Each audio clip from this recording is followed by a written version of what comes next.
اعوذ باللہ من الشیطان الرجیم بسم اللہ الرحمن الرحیم اللہم صلی علی سیدنا و مولانا محمد وعلی آل سیدنا و مولانا محمد وبارک وسلم۔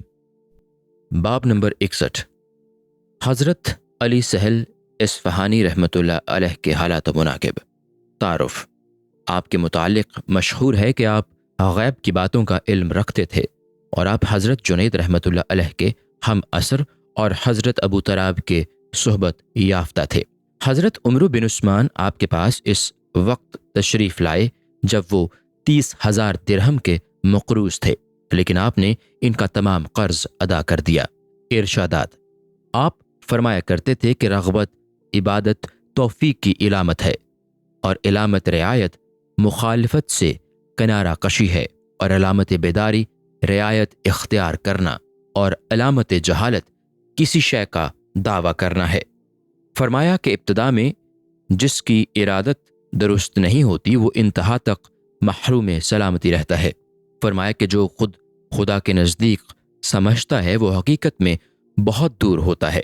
فرمایا کہ خدا کے ساتھ حضوری یقین سے بہتر ہے، کیونکہ حضوری قلب میں اس طرح جاگزین رہتی ہے جس میں غفلت کا دخل نہیں ہوتا، اور یقین کی یہ کیفیت ہوتی ہے کہ کبھی آتا ہے کبھی جاتا ہے، لیکن اہل حضوری بارگاہ کے اندر رہتے ہیں اور اہل یقین بارگاہ کے دروازے پر۔ فرمایا کہ دانش مند تو حکم الہی پر زندگی بسر کرتے ہیں، لیکن عارفین قرب الہی میں زندگی گزارتے ہیں۔ فرمایا کہ خدا کو جاننے والا ہر شے سے بے خبر ہوتا ہے۔ فرمایا کہ تونگری علم میں، فقر میں، عافیت زہد میں، حساب کی قلت خاموشی میں، اور خوشی مایوسی میں مضمر ہے۔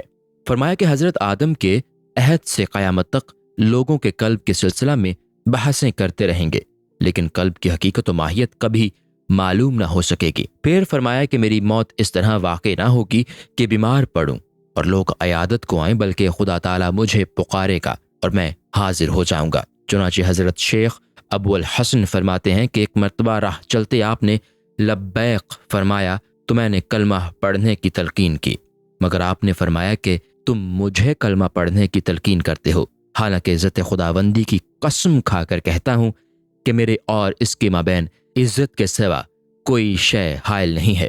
یہ کہتے ہی آپ دنیا سے رخصت ہو گئے۔ السلام علیکم۔ پوری کتاب دیکھنے کے لیے ہمارے یوٹیوب چینل صوفی سما کی پلے لسٹ میں جائیں۔ یہاں آپ کو مختلف بزرگوں کی کتابیں ملیں گی، اور جو کتاب پوری نہ ہوئی اس پر کام تیزی سے ہو رہا ہے اور ریگولر بیسس پر اپلوڈ ہوتی رہتی ہیں۔ آپ سے گزارش ہے کہ آپ ہمارے یوٹیوب چینل کو سبسکرائب کر لیں اور بیل نوٹیفیکیشن پر کلک کر لیں تاکہ ہماری آنے والی کتابیں آپ کو ملتی رہیں۔ جزاک اللہ خیر۔